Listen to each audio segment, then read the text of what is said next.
Hello, King. Hello, Queen. Welcome, Royalty. All right, so I'm Dr. Nate, Hi, I'm Demita, also known as Precious Event Pen. and today we're going to continue our conversation on grief and loss. Yes. So we've been talking about rising above grief and loss, and Dr. Nate had some really good points about sharing us the 5 phases. And another thing when we were talking about that you pointed out is, of course, we know the holidays is such a vulnerable time. Right. But you were highlighting that holidays as well as special events are those really critical times. So you wanted to share some things with us about, how we can, stay secure in those times. Right. So it's important to recognize that when we have experienced a loss, especially when it's holidays or certain anniversaries like birthdays or maybe certain family events that happen every year, that memories of that person tend to rise.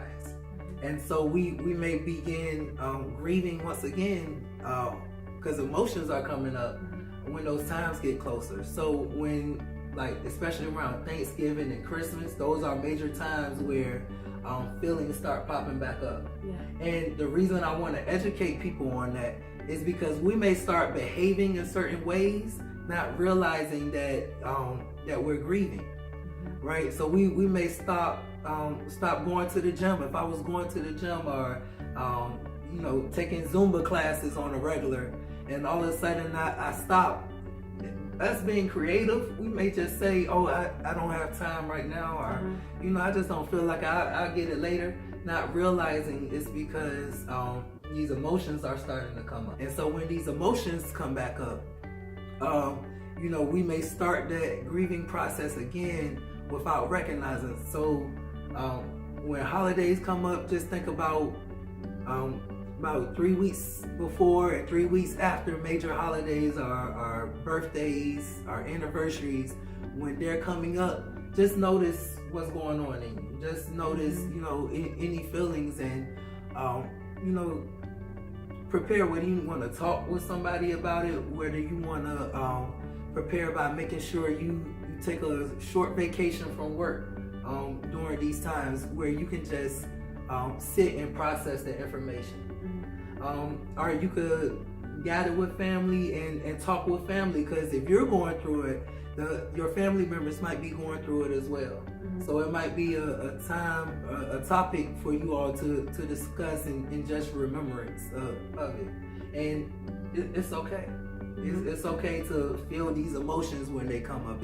It's okay when they do come. Just allow yourself to experience it. Running away from it is one of the worst things that we can do, because we're all going to experience emotions. That's life. As long as we live, we're going to experience emotions. So allowing yourself to go through those emotions, because when we do that, just like a storm, it'll come and it'll go. So allowing ourselves to sit through it. So those are anniversaries and holidays, and please just be aware, and share this video with family members so that they're aware of these things too, so that you can be a support of each other.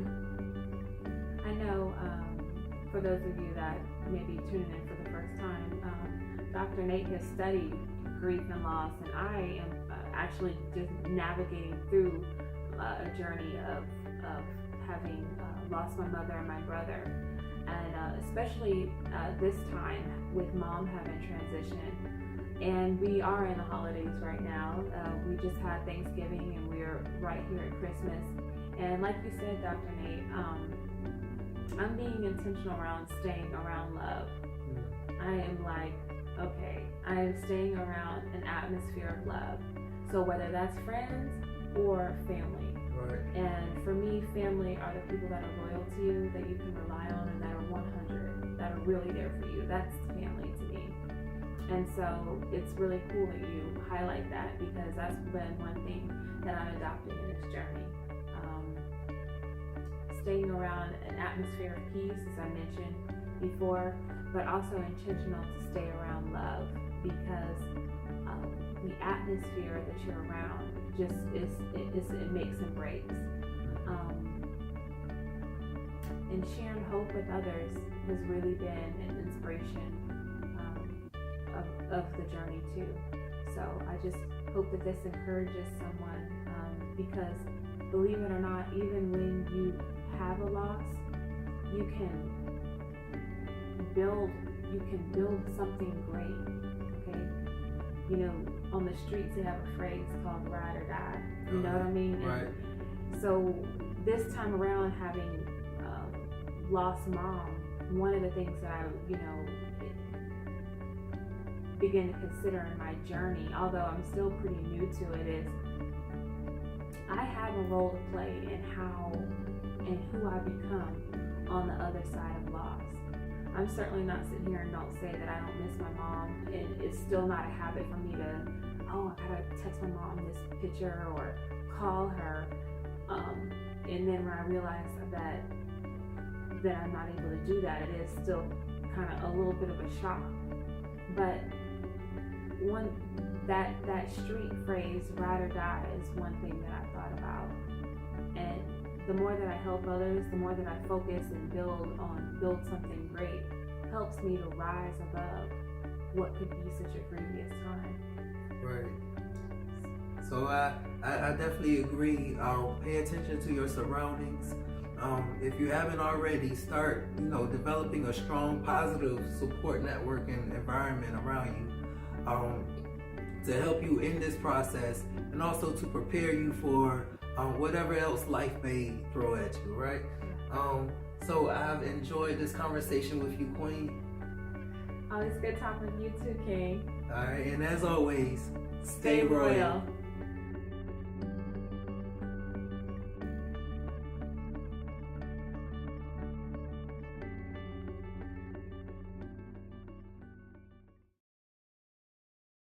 TheChild.com